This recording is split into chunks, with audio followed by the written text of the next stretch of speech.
Hello, my name is Miranda Restovic, and I want to thank all of you for joining us for tonight's program. This evening's forum, titled Today's News, The Changing Role of the Black Press in Louisiana Life, presented in partnership with Xavier University of Louisiana, is the culmination of a 3-year LEH initiative that explores the relationship between the media and African American and Afro-Creole experiences of citizenship and civil rights in Louisiana between the early 19th century and today.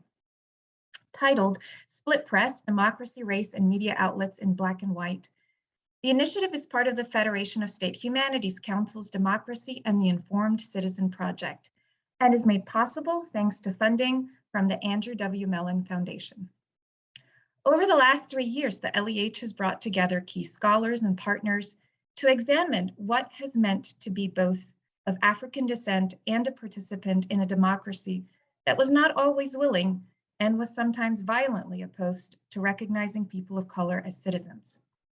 Through articles in our award-winning quarterly magazine, 64 Parishes, radio stories on WWNO New Orleans and WRKF Baton Rouge, and now through tonight's forum, we have looked at how racially polarized media have fought on either side of the divide to both include and exclude people of African descent from full participation in American democracy.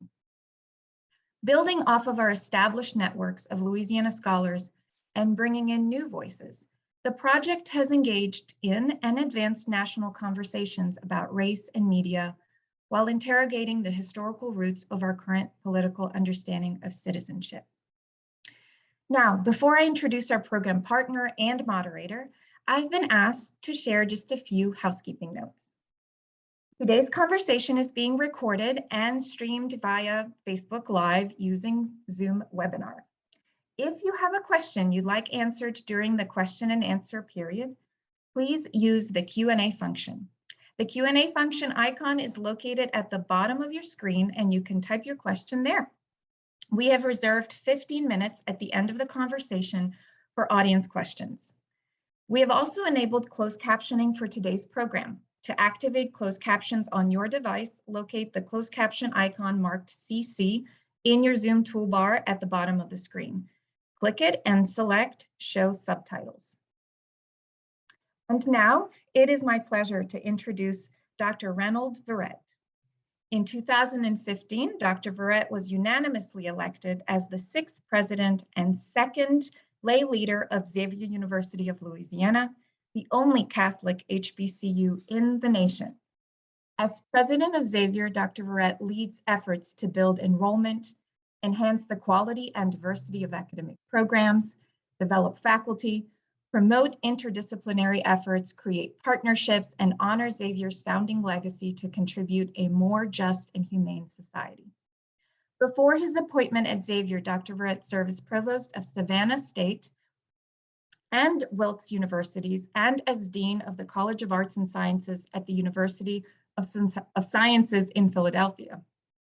He has served on the National Institutes of Health, the Georgia Coastal Indicators Coalition, and the board of our sister organization, the Pennsylvania Humanities Council. We are delighted Dr. Verret is able to join us this evening for today's news forum. Dr. Verret. Thank you, thank you. Hello and welcome. I'm Reynold Verret, president of Xavier University of Louisiana. And we are thrilled to co-host this forum with the Louisiana Endowment for the Humanities, as it is important to understand the role that the Black press played in informing the African-American community, actually the entire nation, actually. The Black press has long provided powerful stories that invoke concern for social justice and political awareness. Beginning in 1827, as the Freedom Journal, a group of prominent free African-Americans from the East Coast met in New York City at the New York City home of Boston Cromwell. Two of the men at the meeting, the Reverend Samuel Cornish and John Rostrom, became the paper's first editors.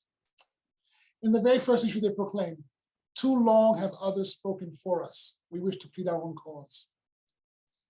That was the beginning of an important movement of creative writers, wordsmiths, journalists, and I might say truth tellers that we see today. Journalists who give voice to the voiceless tell the stories of those whose stories have historically been silenced. At Xavier, our mission is founded on the notion of social justice in educating the next generation of leaders and change makers to promote the more just and humane society. Many of our graduates go on to be those who give voice, who inspire others to seek equity and justice. We wish to continue to cultivate an environment for journalism and advance the way in which we wish to plead our own cause. On behalf of Xavier, I wish to express how proud we are to be a host for this important conversation. I look forward to all that we will learn today and the bonds we will build today. Thank you very much. It should be a great conversation. Thank you.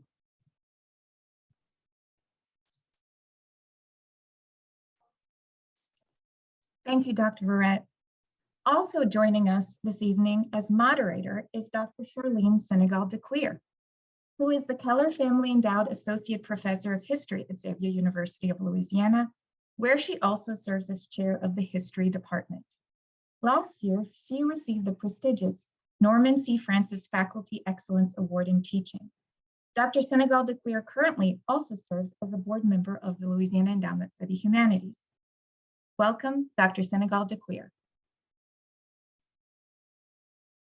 Thank you so much, Miranda, for that introduction. And thank you, President Verret, for taking time out to come and give that gracious introduction about our school and about the importance of the Black press. So for nearly 200 years, the Black press has impressed upon the African-American community its self-worth and its place in American history. It has inspired, educated, and uplifted the community since the 1827 publication of Freedom's Journal, which was mentioned by Dr. Verret. Freedom's Journal's editorials spoke out against slavery, racial discrimination, and other injustice aimed at African Americans. Its publication ended in 1829. However, by the beginning of the American Civil War, almost 3 decades later, there were over 40 Black-owned and operated Black newspapers throughout the United States. These newspapers were created from a need within the Black community to create a counter narrative to white publications that would express the views of the African American communities and advocate for their causes. This evening, we are going to have a conversation about the role of the Black press in Louisiana life. And our panelists are Mark Roudané, a scholar, activist, and author of the New Orleans Tribune, an introduction to America's first Black daily newspaper. Mark is also the great-great-grandson of Dr. Louis Charles Roudanez, the founder of La Union, the South's first Black newspaper circa 1862, and its successor, the New Orleans Tribune, America's first Black daily newspaper circa 1864. Our next panelist, Eitan Mihaly, and I pronounced that name incorrectly. I'm so sorry for that. He is an author, a university lecturer, and a philanthropic advisor. His first book titled The Defender, How the Legendary Black Newspaper Changed America, was praised by the New York Times as a towering achievement. Next, we have Renee Desjard Hall. She's the 3rd generation publisher and president of the Louisiana Weekly, established in 1925. The Louisiana Weekly is one of the oldest Black newspapers still in circulation today. And our final panelist is Jay Connor, a Los Angeles-based writer, producer, consultant, and founder of Extraordinary Ideas, where he serves as a co-host and producer for the popular podcast, The Extraordinary Negroes, in addition to serving as a staff writer and senior editor at The Root, which is a national digital media outlet. His work has been featured in prestigious outlets such as the New York Times, MSNBC, and NPR, among others. And to our virtual audience, I would like to thank you all for being here tonight for what I know will be a robust conversation about the history and legacy of the Black press in Louisiana life. For our first question this evening, I would like to give each panelist about 3 to 5 minutes to discuss how their work intersects with the theme of the forum, the importance of media and Black Louisiana life, the importance of Black media and Louisiana life. We'll go in chronological order based on the publication's years of each of the press. So we'll have Mark first, followed by Ethan, then Renee, and then Jay. So without further ado, Mark, how does your work intersect with the theme of the forum, Black Press in Louisiana Life? Well, first, thank you very much to Louisiana Endowment for the Humanities, Xavier University, and everyone involved. I would like to talk a little bit about the origins of the Tribune. It basically emerged from the free Black community of New Orleans in the Civil War era. The Tribune is the most noteworthy paper that came out of that time. Le Union was the predecessor. It was the South's first Black newspaper, but the Tribune was really the newspaper that sparked lightning throughout New Orleans, Louisiana, the entire nation, and also in Europe. Basically, the Tribune became the organ for the local Black freedom movement in New Orleans that was exploding during the Civil War era. And it emerged as a unique and powerful organizing tool that agitated and educated for voting rights, reparations, full citizenship rights, integration of public facilities, including public schools, the right to bear arms and self-defense. Its coverage was profound. It documented white terrorism in the country parishes. It covered incidents of local police brutality, legal injustices of all kinds, the mistreatment of the Black soldiers, the lack of representation in government. It also covered the music scene, published some of the first Black poetry ever to appear in the United States, as well as the doings of various Black social and fraternal organizations. So in a nutshell, that's what the Tribune was about. I would only add that it was different from much of the earlier Black press in that it was just a bullhorn of a newspaper that rejected any notion of uplift suasion. A great deal of the early Black press subscribed to the belief that good behavior would earn the respect of white elites and things would turn out okay.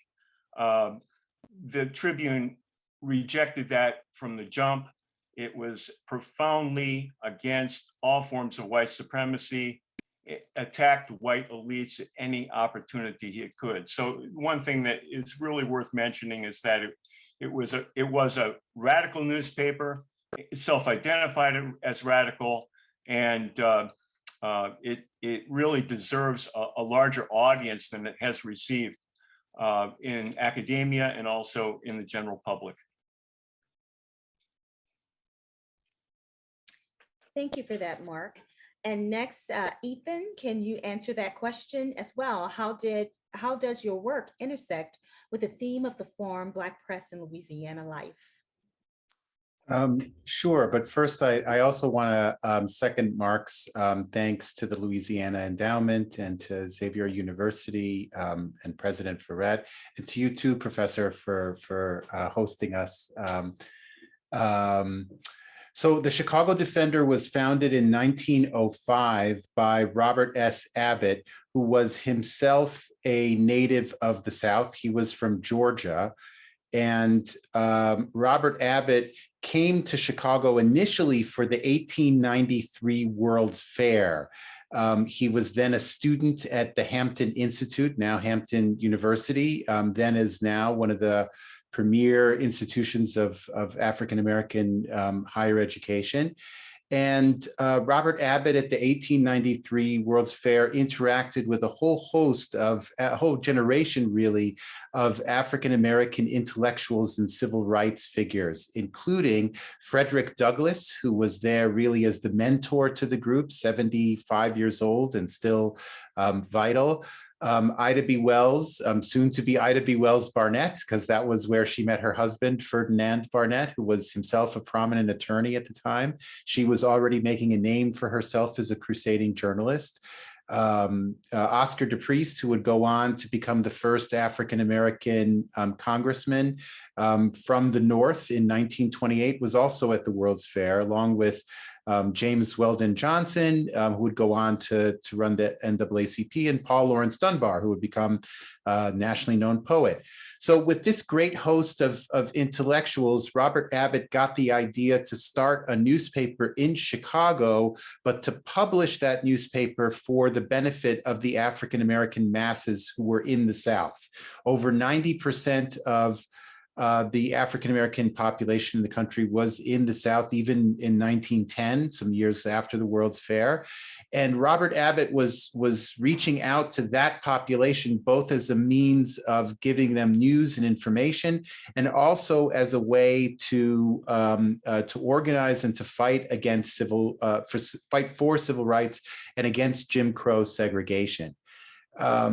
He published freely because he was in Chicago, and sent the newspapers into the South with the help of Pullman porters who sold subscriptions to the newspaper and ensured that the paper would be delivered to far-flung towns all over the country. And the porters also brought news back to the Defender.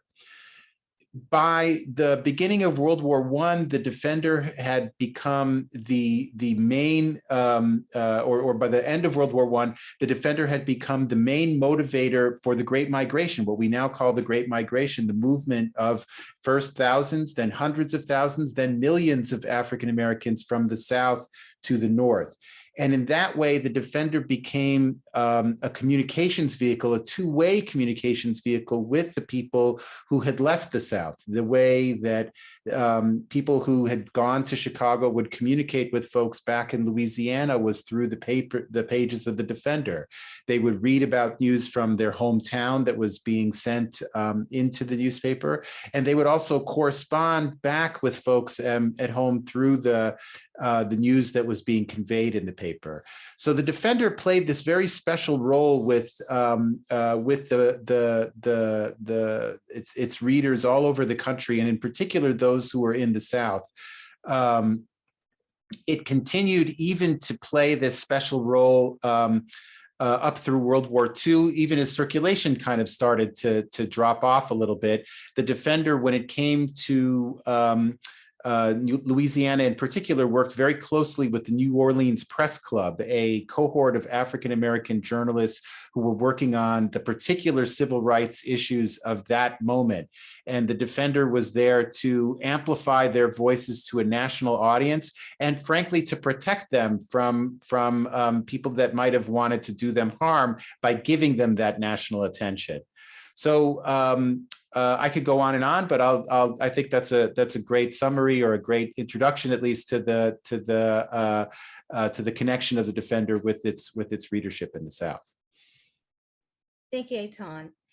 And next, Renee, how does your work intersect with the theme of the forum, Black Press in Louisiana? Good afternoon, good evening, and again, thank you to the Louisiana Endowment and to Xavier University for including the Louisiana Weekly in this forum. The Louisiana Weekly was founded in 1925 by my grandfather, who had, his name was Constant Charles Desjard Sr.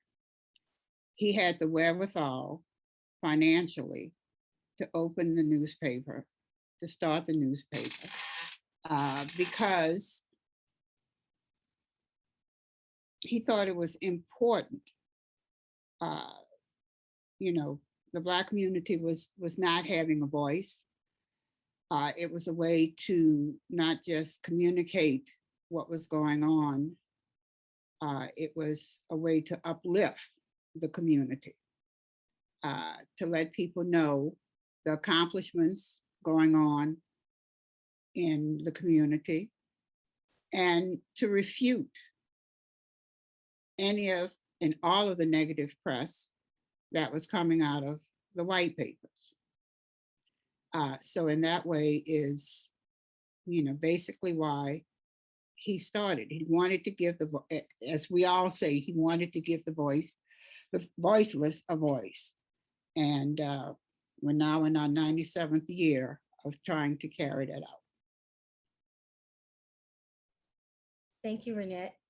And Jay, how does your work intersect with the theme of the forum and Black press in Louisiana life?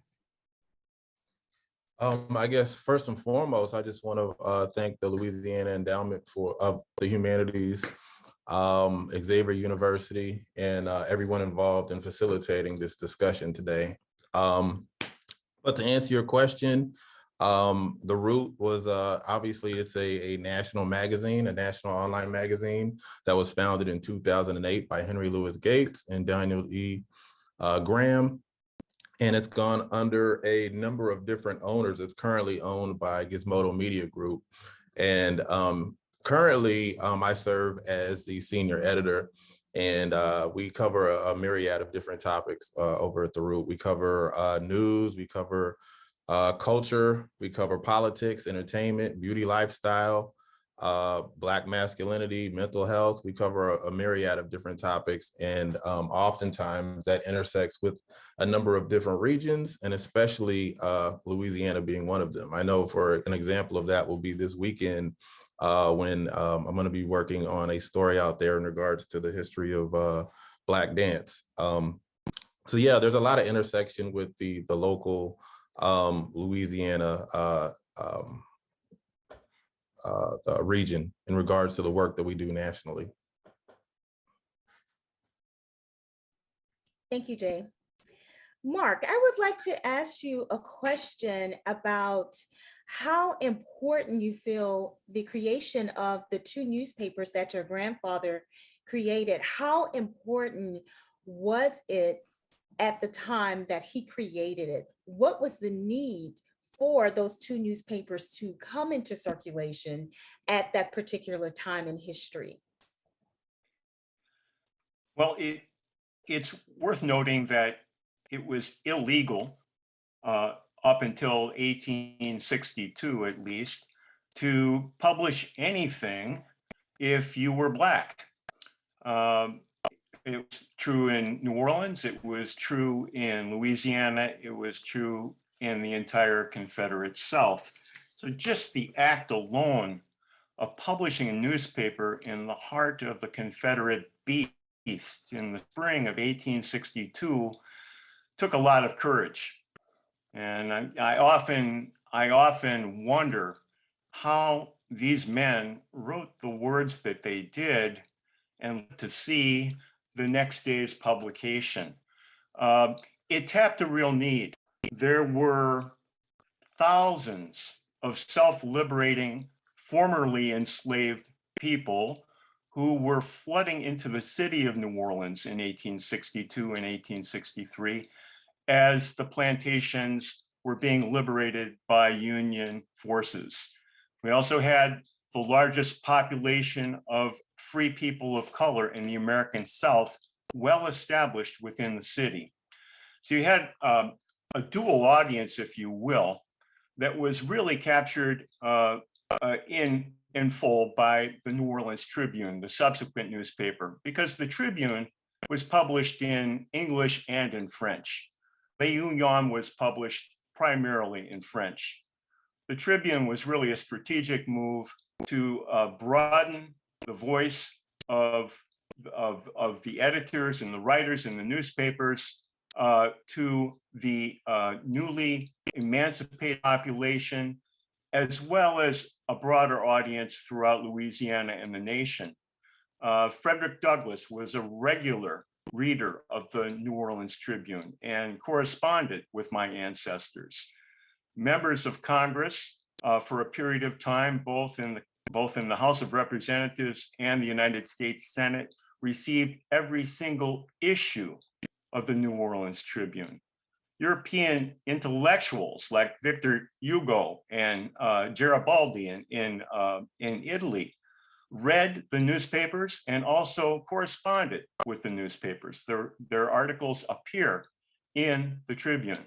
So it really tapped the local community's need for a voice, for some form of coverage about the desperate situation of the newly emancipated, all of the outrages that were being committed, but also spoke to the broader world about what was happening in New Orleans, what was happening in Louisiana, and why it was so important that people understand that there were people of African descent who were claiming their rights. They weren't being written about. They were writing about themselves and using their voice. And that's what made them so powerful.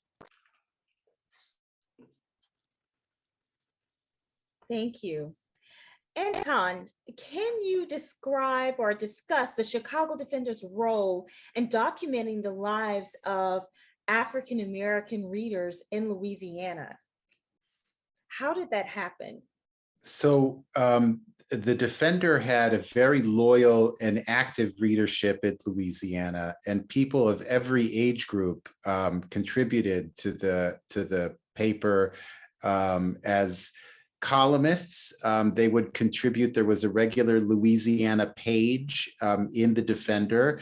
And this was a page that, as I mentioned before, was really a communications vehicle for people who had migrated from the region. They would keep up with their hometown news through little columns that would appear in the paper. And these columns were put together by people, by local people who would assemble the news and send it into the paper. Sometimes they would send it by mail. Other times they would give the columns to a Pullman porter or another person who was traveling through, and that would be an even faster way on occasion to get the dispatch back to Chicago.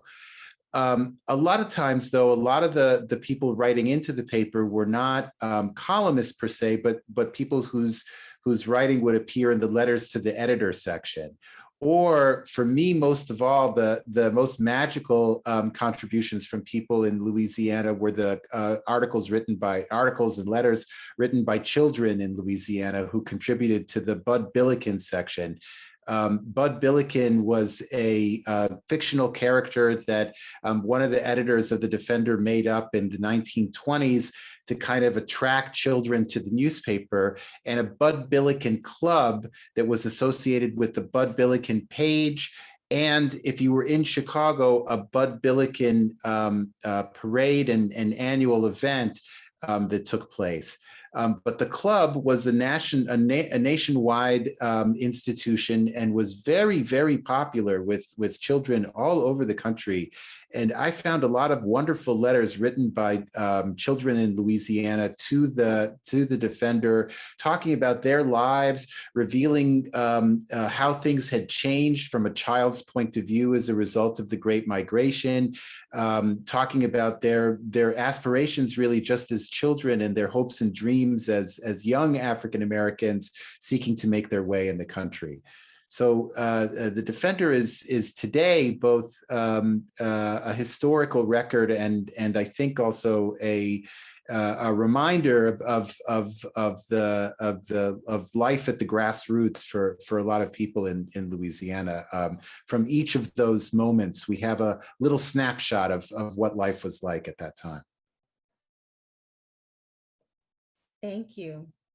Renee, the Louisiana Weekly has been a valuable source of historic research for anyone who's trying to understand the Black community in Louisiana, and particularly in New Orleans. And let me say, I relied extremely heavily on the editorials of the Weekly when I was writing my dissertation. And in fact, I have a whole chapter written about the Louisiana Weekly. So my question to you is, do you think that C.C. Desjard Sr. and O.C.W. Taylor, who was the editor, do you understood the vital importance that the newspaper had in sparking a rights movement in New Orleans. And I'm talking about not the civil rights movement that we know of the 50s and the 60s, but the one that was occurring before in 1925, when it was really starting.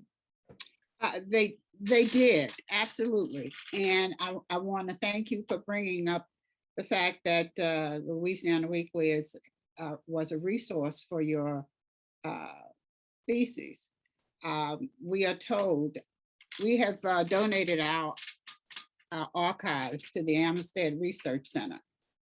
And I have been told by them that it is the most asked for documents, and basically for students, PhD students trying to write their dissertation, and which makes me very proud. But yes, my grandfather, we're descendants from Haiti, so we had the fight in us.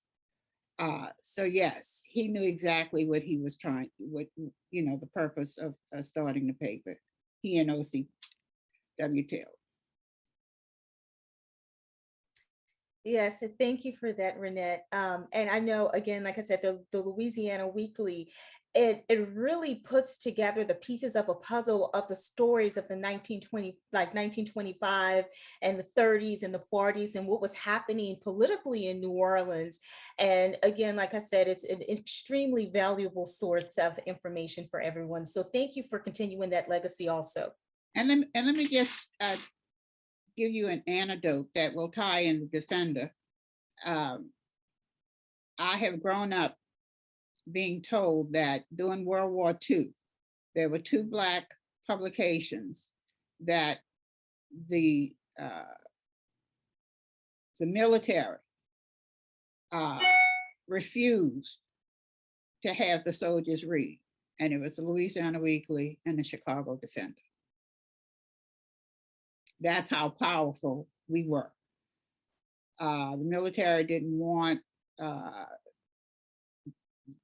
the Black military men reading and getting, I guess, information of what was going on stateside. Thank you. Jay, as a staff writer and the senior editor of The Roots, the national digital media outlet, that outlet actually carries many of the journalistic traditions established by newspapers like the Chicago Defender and the Louisiana Weekly. My question to you is, how has reporting socially conscious Black news to the community today changed?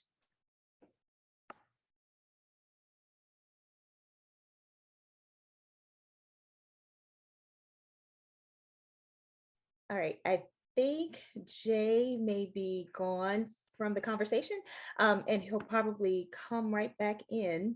So Oh, whoa, can you hear me? Oh, okay, there you are. Oh, weird. Did you get the question, Jay? Yeah, I don't know what happened just now. No, yeah, in regards to how, I'm sorry, you said, how is it that we address socially conscious news? Yes, how has reporting Black socially conscious news today changed and differed from what was done with the Louisiana Weekly and the Chicago Defender? How has that changed? I think with the advent of the information age, so many people, I think we're held to a higher standard, primarily because so many people have the ability to kind of inform and educate themselves and have access to so many different outlets, you know what I mean? In previous times, a lot of times people only had local or national newspapers and they only read what was immediately available to them. But now we live in a day and age in which you can get information from Washington, Washington Post, USA Today, New York Times, Chicago Defender, Ebony, Blavity, all these different avenues. So I think one of the things that's definitely changed is regards to like the level of intent and accuracy that you have to be more cognizant of, just because of that, because there's a little bit more of a, I don't want to say competitive edge, but a little bit more of like what is going to make why should somebody trust or, trust your publication versus the myriad of other opportunities and, platforms that are available to you.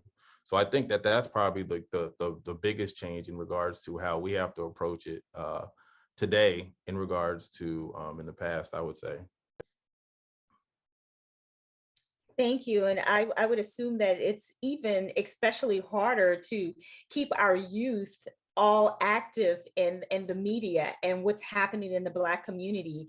Because I know it's easy for them to sometimes read a 5-minute publication on their cell phones that may not have the accurate information, but to have outlets like you now where our youth can go to and actually look and read all about what is happening in our community is very valuable. We definitely need that. So thank you for what you do. Mark, I would like to turn to you with this question. The Tribune educated, it agitated, and it organized Black liberation. So what lessons can today's anti-racist movement like the BLM movement learn from that history?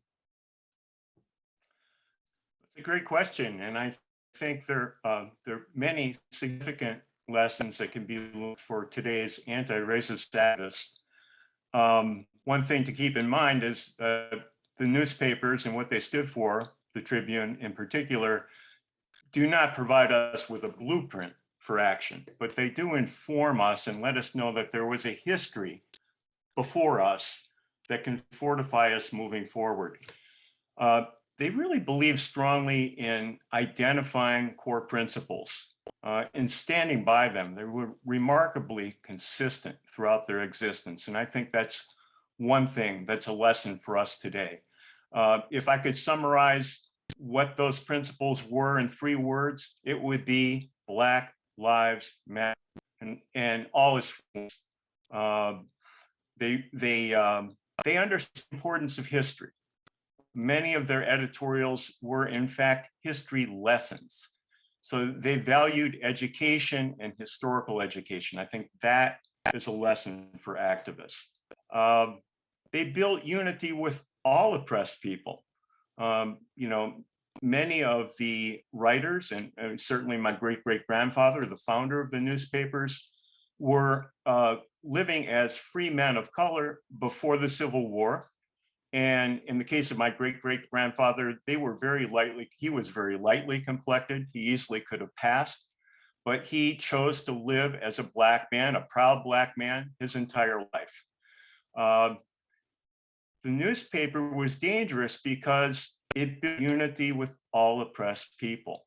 There were about 331,000 newly emancipated people in Louisiana. There were about 15,000 formerly free people of color. You put those 2 groups together and you've got a majority. You've got a majority of the population in the state. Another lesson, work for fundamental change. Don't go for incremental reforms.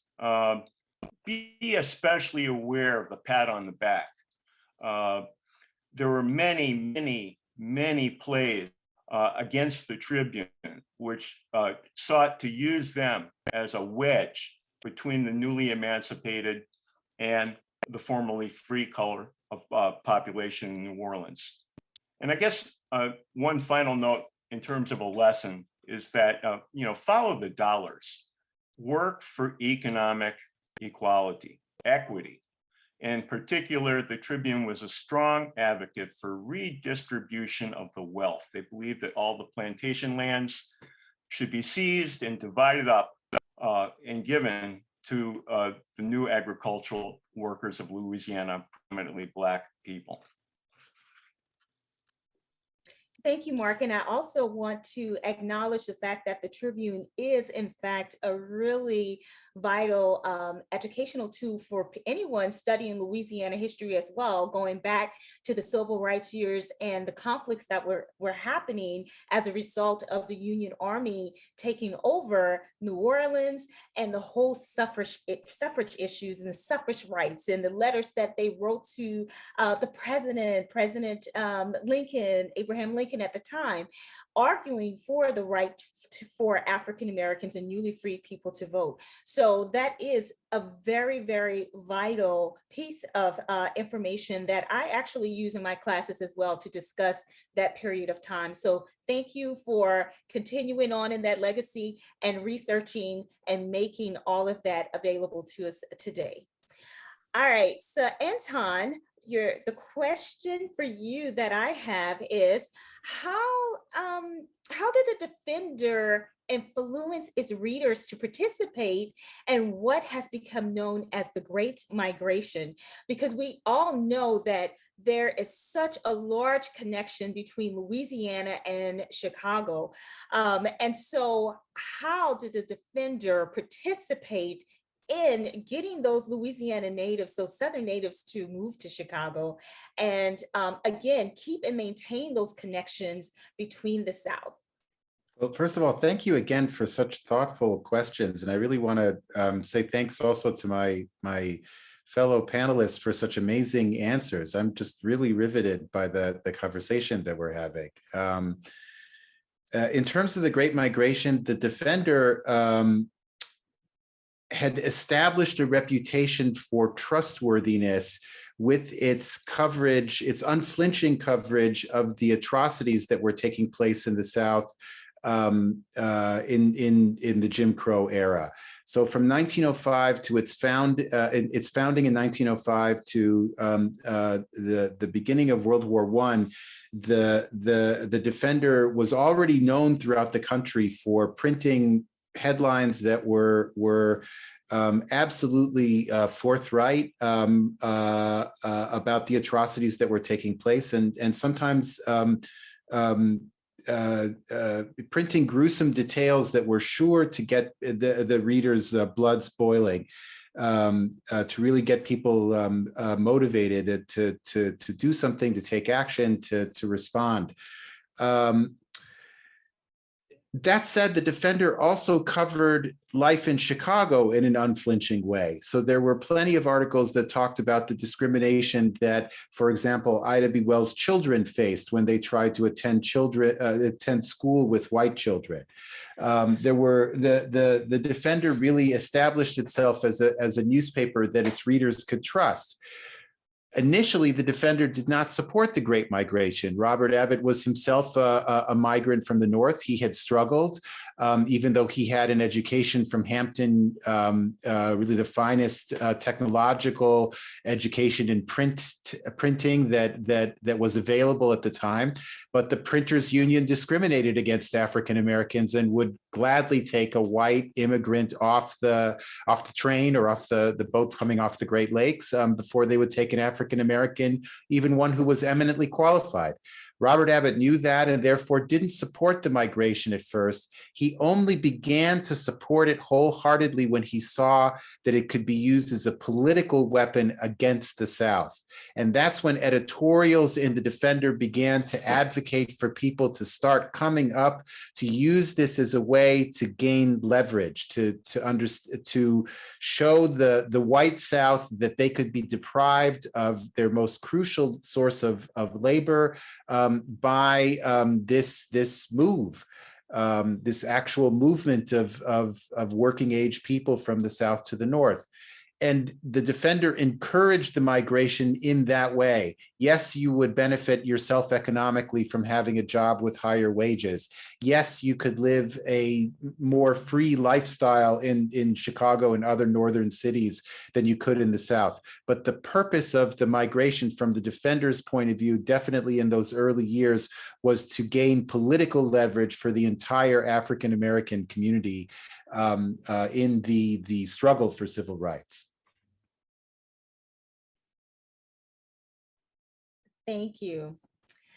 The next question is actually for both Burnett and Jay, and either one of you can answer in any order. So my question is, what are some of the challenges of the Black press today? Because the Louisiana Weekly is still in circulation. The Roots is still happening right now. And I say that, what are the challenges? Because now we have this thing called cancel culture, right? It is very prevalent. We have issues with critical race theory and perspectives of not wanting the African-American experience to be told in America. And so I want to know, how has the Black press been able to keep the African-American community informed and active in the new movements like Black Lives Matter? Well, I like to say that we were Black Lives Matter before it got popular with the younger generation, because we actually were putting out news that, as I said before, not only were uplifting, but to educate and inform, and in many ways bring about the white press to finally start giving recognition to what was going on in the Black community positively. Our biggest obstacle nowadays is advertising. It's getting the money to continue to publish, because we're still a Black product. And I don't care how many successes our community has had, advertisers put us in a box. Your readers are criminals, thugs, lowlifes, they're lazy. And while we want them to come into our establishment and spend money, we won't spend money to get them to come in. And I have to say, a criticism is that for my readership is that for some reason they think that we have no expenses and that we can print any and everything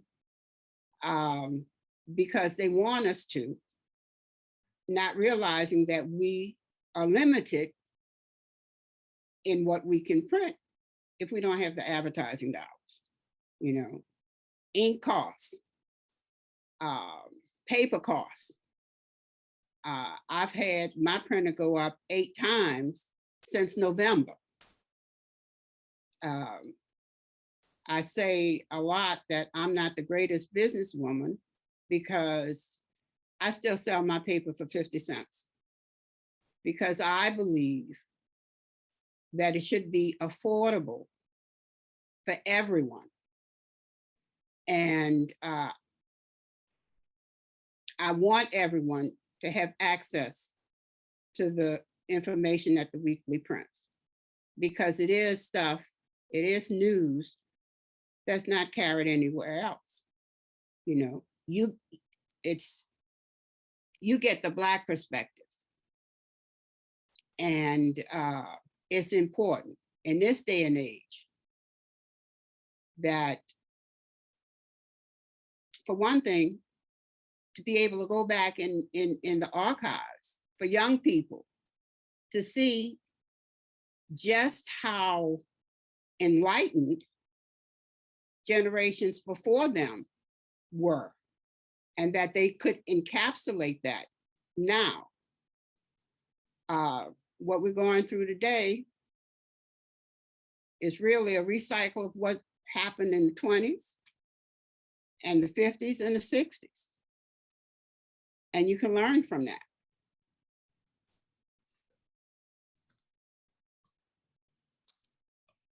Oh, to kind of go off of. I'm sorry, go ahead.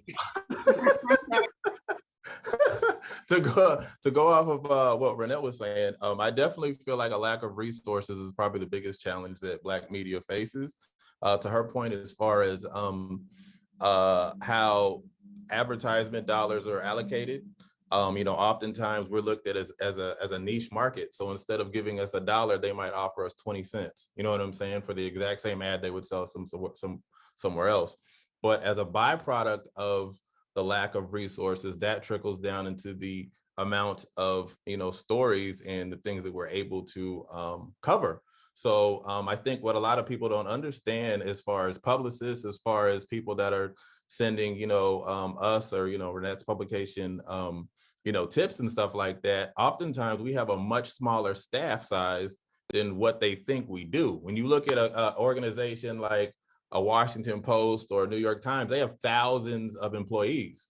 The Root has a grand total of, I think, 12 employees. So when you have all these pitches coming in and all these people saying, hey, I got this important thing that I need you guys to focus on. And it's like, we can't get to everything. But also in regards to that, the same people that are, writing all this stuff are also, out in the streets, attending red carpets. They're also, attending seminars and rallies and things of that nature. So these people are running ragged and basically working, 7 days a week. So yeah, I definitely think that the lack of resources is the biggest challenge that Black publication faces in regards to today.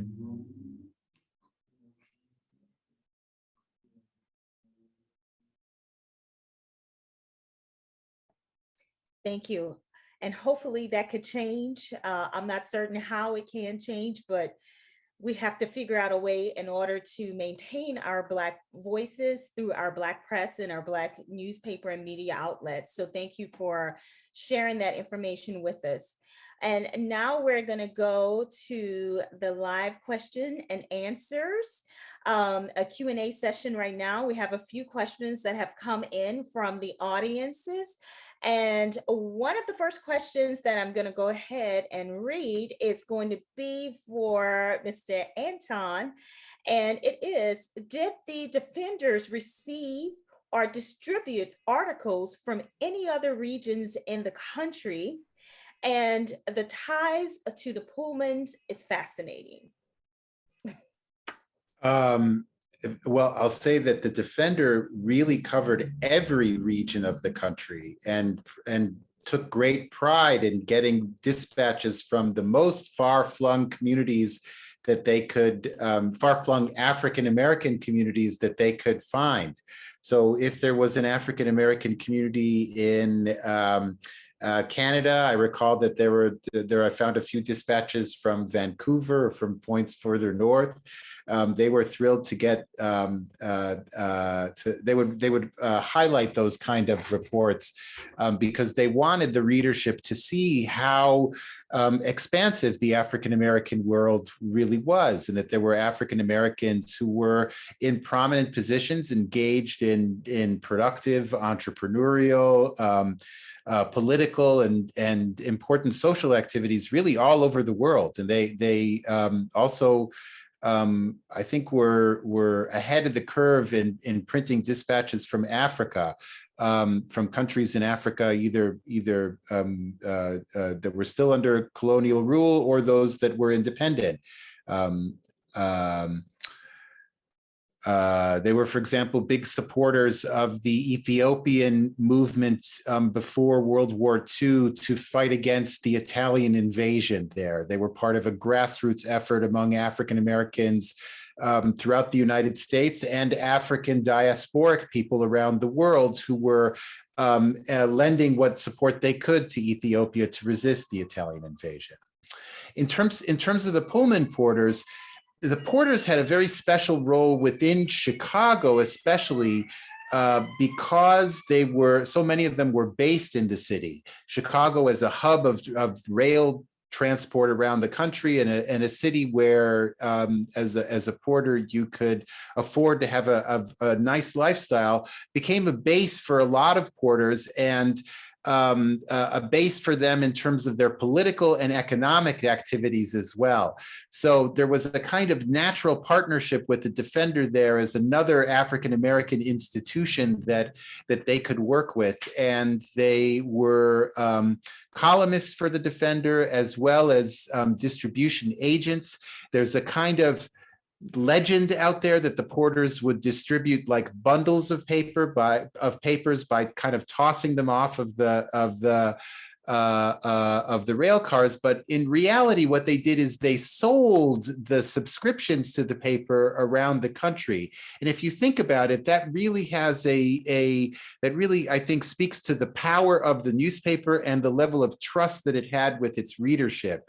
Because here was a guy that was a porter on a train who was selling a subscription for $1 a year to someone who had worked very hard for that dollar, either as a farmer, a sharecropper, or a small business owner. That was money that they had earned through a lot of work, and they weren't just going to turn over a subscription form without a real certainty that paper was going to be delivered on time every week. And the staff at the Defender regarded those subscriptions as sacrosanct. They made sure that those papers got back to those readers every week on time. That was something that was absolutely crucial to Robert Abbott and the others. Thank you for that answer. Our next question, it says, when it comes to independent newspapers, is there organizational tracking or recognition from them from a national level or a collegial level in terms of funding them in grants? So basically, I think the author of this question is asking, are there grants available to help the struggling Black press to continue doing the great work that they are doing? And I've just thrown that question out for anyone who would like to answer. To my knowledge, if there are, they're very few. And with the event of, I guess, the George Floyd murder, it's the first time that I've seen organizations such as Verizon and Google start to give grants toward, Black press or the Black media. I know we tried for a couple of them and we were rejected. I don't know why, but no. To your point, if there is, it's very few.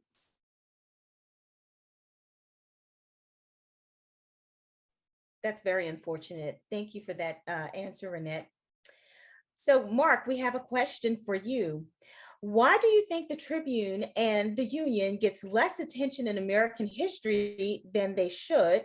And can you tell us about the state of the archives of those papers? They certainly get less attention than they should.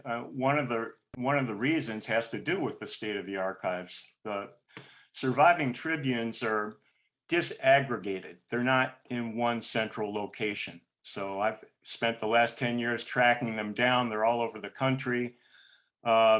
Fortunately, the Library of Congress microfilmed a significant number of Tribunes, and those have been subsequently digitized. There are a number of private libraries, the Boston Athenaeum, the American Antiquarian Society, the Wisconsin Historical Society, and one other, Tulane University, who have various issues in hard copy, which I've read. But it's very difficult to find one single source, if you will, for researching the newspapers. The other thing is that the newspapers themselves are often overlooked simply because half of the content is in French. So I'm reading articles in French, I'm translating them, but for many historians, or for certainly the general American audience, that represents an obvious roadblock. One thing that I'm working on in terms of recovering in these newspapers and foregrounding these lost Black voices is I'm in the finishing stages right now of having transcribed all of the editorials and significant articles from both newspapers. which has been about a 4-year effort. And once I'm done with that, that's going to be open access, and anyone, general public, historians, academics, will be able to access the newspapers without going through what I've had to go through for the last 10 years. Thank you, Mark. And that is surely a task. I remember in graduate school, we had something called reading French for graduate students. So I could read it, but I can't speak it. So that helps out a little bit. So the next question is going to be for you, Jay. How does the Black press change the attitudes of advertisers who claim that Blacks do not have enough expendable cash? I don't think we can. I mean, I think honestly, it comes down to the general society understanding the value in Black press, as opposed to the Black press sitting there beating this drum themselves.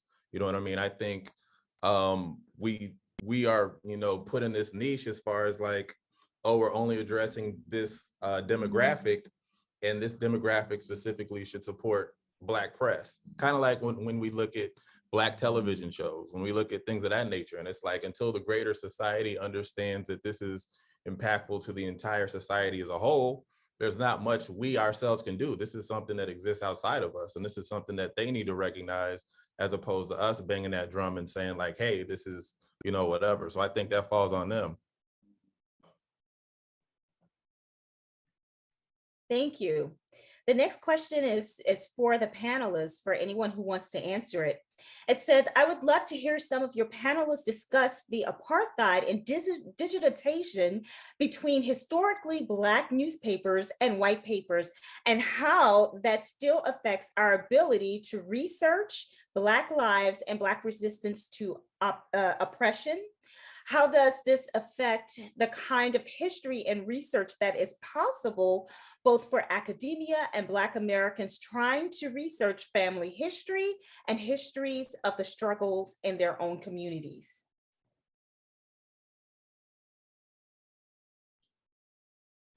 Well, sure, go ahead. I mean, I'm happy to comment as a researcher that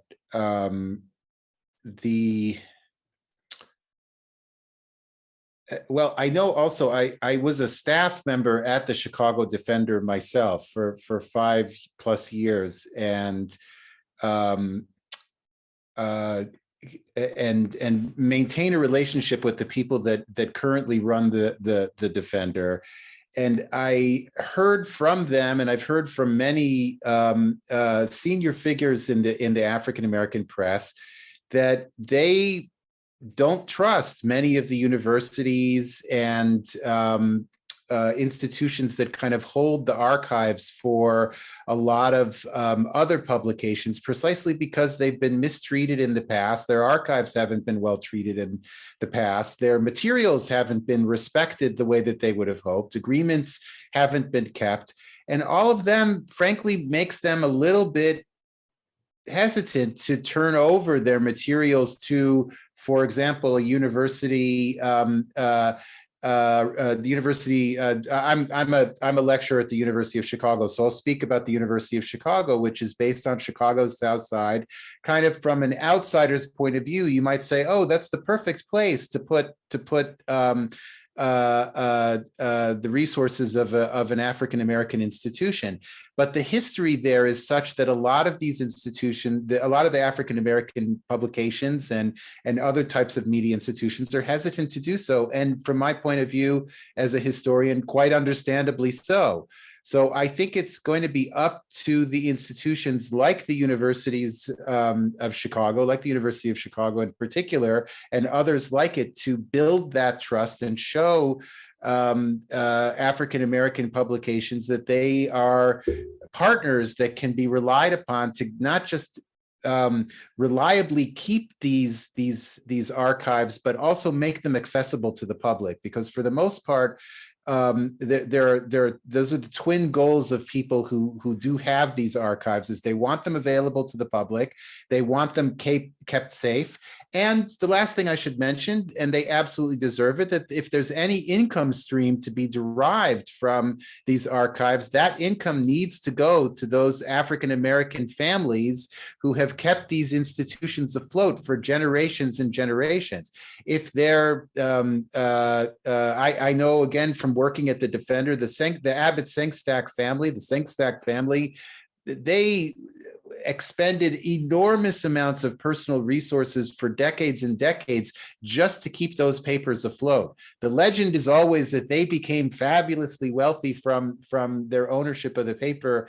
I know firsthand that was not the case, that they put a lot of sweat equity into that institution. And from my point of view as a researcher, again, deserve every penny that they can extract from that comes from people doing the research and getting the information out to the public.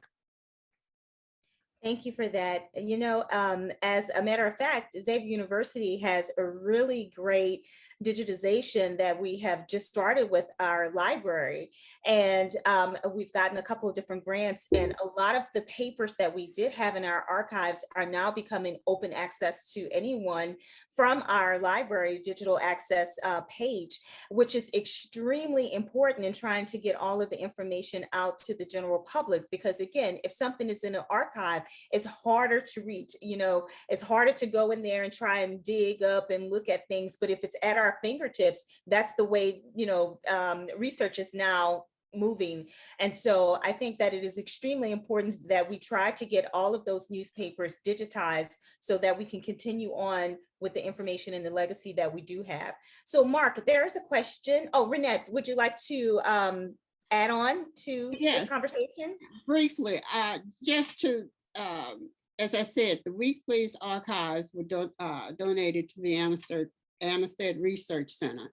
The public library in New Orleans and Baton Rouge also have us on microfiche, which is ancient in and of itself. To put that, to digitize that is extremely expensive.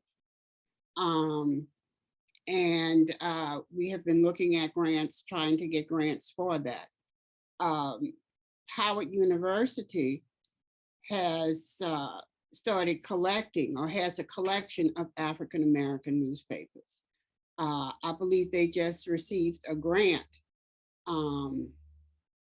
to start digitizing the Black press. They just received it. I have been contacted numerous times by different universities. I think the last one was Princeton. And matter of fact, I believe they had heard that Howard was going for a grant and they were going to try and partner with them. But it's again, it's an expensive proposition. I do know, as far as royalties are concerned, we do send our papers out to different various, they have subscriptions and they collect us. ProQuest is one of those organizations, and you get royalties on the number of times your publication is requested. And before I became publisher, I really didn't know about that. And one day a check came in and I'm like, what is this for? And it's most gratifying, because believe me, those checks come in at opportune times, you know. But it's just a matter of getting the word out. I mean, you can research us if you know about us. And you know, that's part of being due diligent. Again, back in the day, when I was coming up, and I am the third generation, and schools were segregated. It was a weekly occurrence to have the Louisiana Weekly in the schools. And the classes went through them. Teachers taught current history, current events using the weekly. And we were doing that before Katrina hit. We would donate to the New Orleans Public Schools copies of the paper each week. I think we would give them like 350 papers. But it's a matter of being inquisitive and knowing your history, which is what the Black press is about, teaching history and making history. Thank you, Renee. And you are so right. I really wish and hope that the Louisiana weekly newspapers can be digitized, because I remember, again, working with the microfilm and reading it and eventually reading so many newspapers that my head started hurting from reading the little screen. So it would definitely be a valuable source if we could get newspapers like that digitized. All right, so Mark, there's a question in the chat for you. It says, did your grandfather have a social, political, and economic advantage concerning the founding of the two newspapers as a result of his light skin? Yes. A little background on my great-great-grandfather. He was born to a white French planter, refugee from Saint-Domingue, Haiti. His mother was born enslaved in New Orleans in 1792, but he had enormous advantages early on, and it's unclear how the family obtained any measure of wealth, but he was sent to Paris in the 1840s to receive his education. He completed high school and then eventually went on to get a medical degree from the Faculty of Medicine of Paris, which at the time was the most renowned advanced medical university in the world. So he came back with an extraordinary privilege that had to do with the fact that he lived as a free person of color in Louisiana prior to the Civil War. That enabled him to fund the newspapers. We were talking about how newspapers are struggling financially. The New Orleans Tribune was just bleeding money constantly. And Dr. Roudané funded the newspaper to the tune of of adjusted dollars in today's market. Almost $1 million of his personal wealth was poured into the newspaper itself.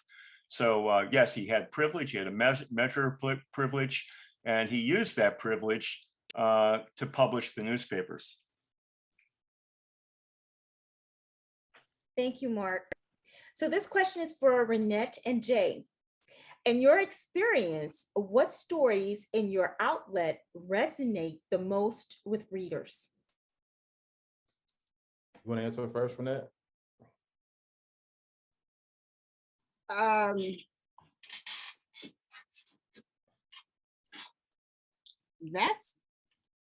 That's a good question. Well, recently or in the past? I know we had a very popular society section. And of course, everybody likes to see themselves in the paper.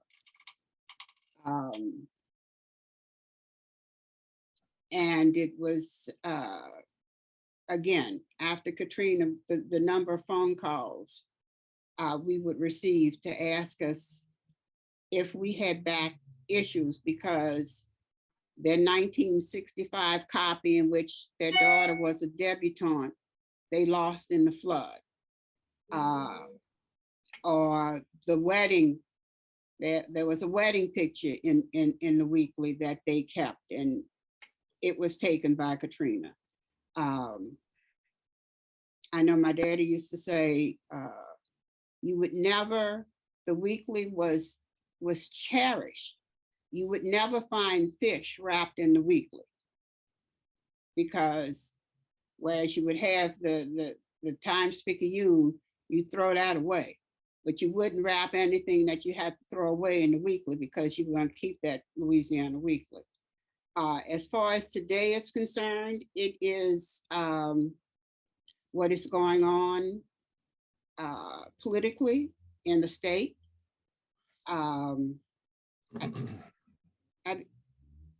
Unfortunately, things don't change.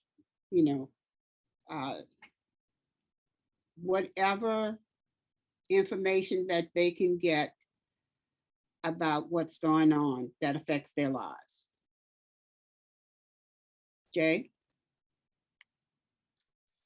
I would say what typically does the best is whenever there are topical in regards to like the Dave Chappelle situation where he said some unfavorable things about the LGBTQ community, or like Kendrick Lamar's new album, or things that are just, you know, really, or Will Smith slapping Chris Rock, things that are, you know, that have kind of like captured the cultural zeitgeist. But when somebody has like a very specific take or opinion on those things, as opposed to just relaying the news, I would say that those stories tend to be the best, just because, or do the best, just because they're focusing on a topic that is obviously being, you know, it's focusing on conversations that we're already having, but oftentimes you would like to hear somebody's perspective on those things that is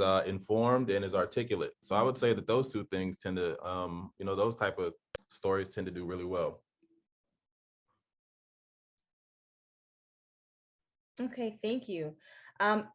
Aton, there is a question that just came in. It says, what role did papers like The Defender play in the lives of people who left places like Louisiana and settled in Chicago?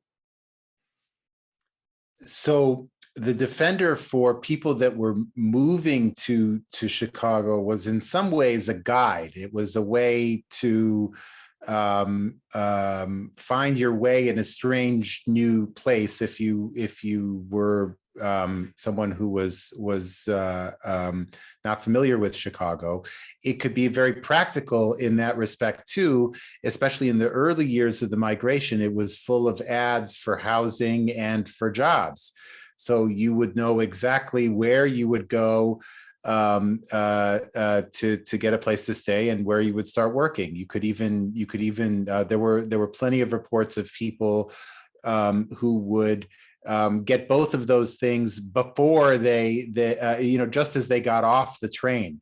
So those reports kind of encouraged people to come, encouraged the people to come, but it also encouraged them in the sense that it gave them a feeling of confidence that they could navigate places like Chicago once they arrived.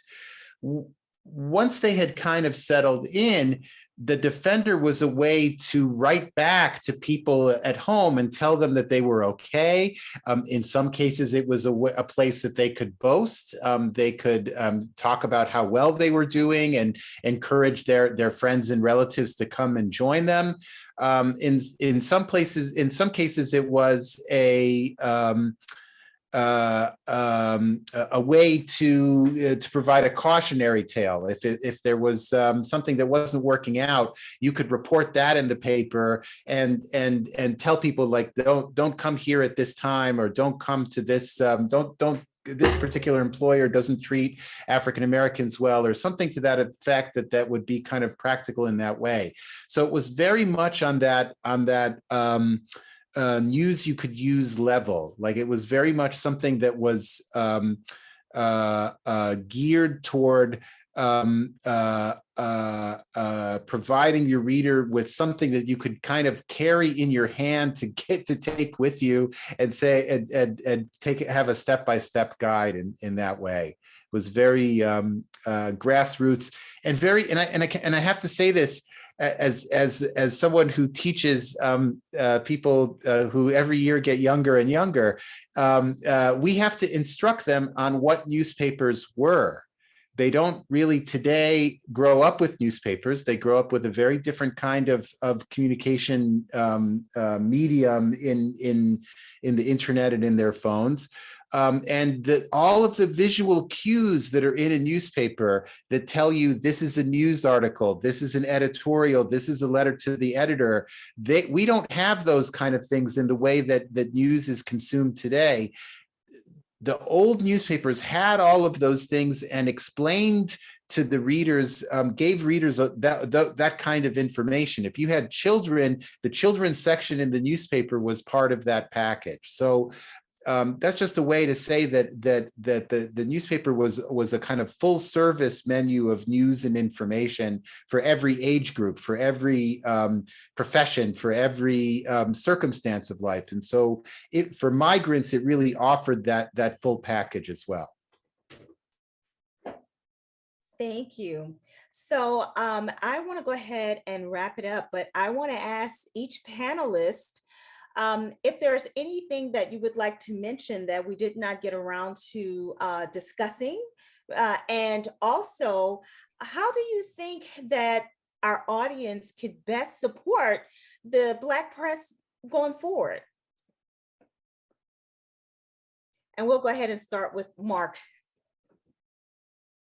In terms of one thing I'd like to mention is that a lot of the Tribune editorials that I have researched and transcribed are already available to the public. So I have a Facebook page called Roudané History and Legacy, and I publish articles from the original Tribune. I also provide a bit of backstory afterwards. If you go to that page, it's followed by about 6,000 people right now.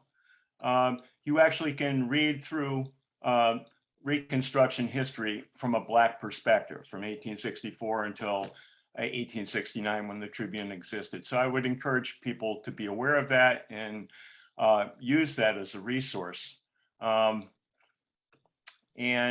as to the second part of your question, I think I'll leave that to the remaining panelists. Thank you. Anton? Well, in terms of something I'll just say, I don't think we've missed anything. I think it's been a very thorough and thoughtful conversation, but I want to add something, which is that, for me as a white guy who came to the Chicago Defender knowing very, very little, you could say nothing about African-American history, let alone the history of the Black press, working at the Defender was a transformational experience. It was one that opened my eyes, not just to African-American history, but to American history generally. All of the lacuna of American history, all the things that were covered up, were not presented, were mispresented, were clarified for me working at the Defender, and that's a great privilege that I will treasure for the rest of my life. Sitting here tonight with Renee and Mark, I really heard the echoes of the conversations I was privileged to hear in Mr. Sengstack's office whenever I would get invited into the publisher's office and to see that, and listening to Jay, I have to say that I hear the same kind of innovative, technologically cutting edge type of spirit that I think Robert Abbott had when he was starting the paper in 1905 and was using the cutting edge technology of that day to get a newspaper out. So I just want to say thank you to everybody for including me in this conversation, and I feel like I've got a lot to think about and a lot to process tonight, and really appreciate all that. Thank you. Renee?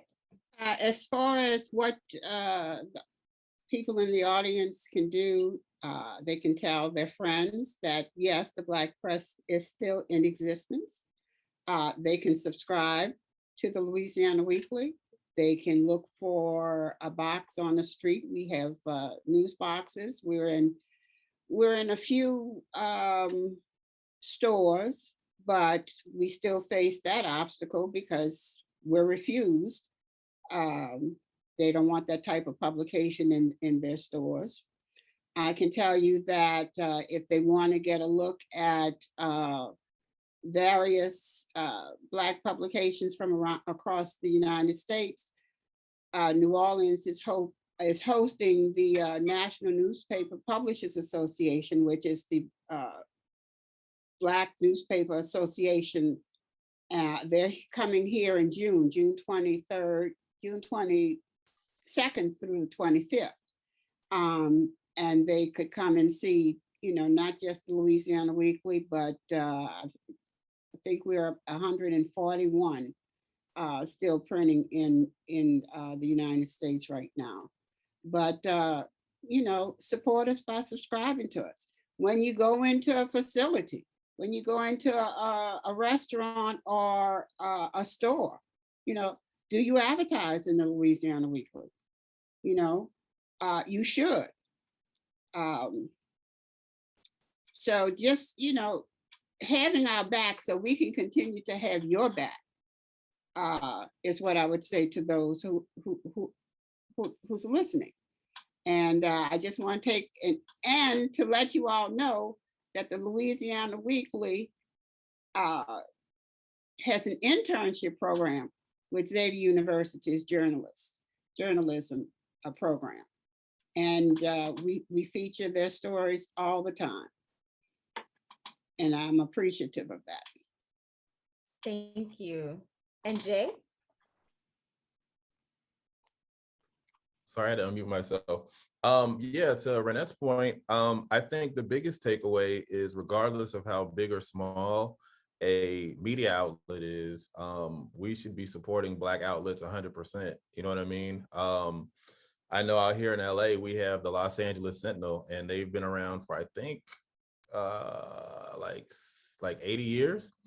And they're, you know, barely getting by at this point, but it's so important that regardless of the size of the medium that we support them, just because, you know, a story that, you know, is running in the Louisiana Weekly that is incredibly important might have a level of nuance that we would never have at the Root. You know what I mean? Just because she's hyper local and she understands the community. So I mean, it's very important to support you know, media outlets, whether they're newspapers, whether they're, you know, YouTube, whether they're, you know, online, you know, the whole gamut. You know what I mean? We need to give the same credence that we give to white-owned media outlets, like we do to ourselves. You know what I mean? Oftentimes when we look at, like, you know, the Grammys or the Oscars, we look at them differently than the NAACP Image Awards and stuff like that.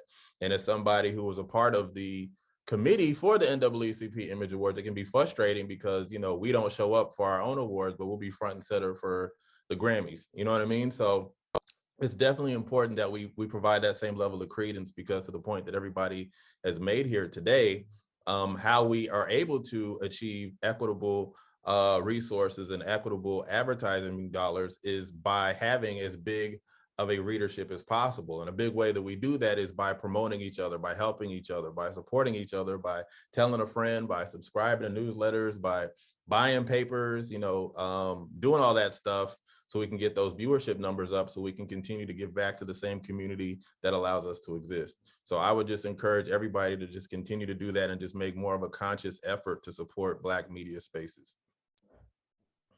Thank you, Jay. And I'd like to piggyback off of what you just said.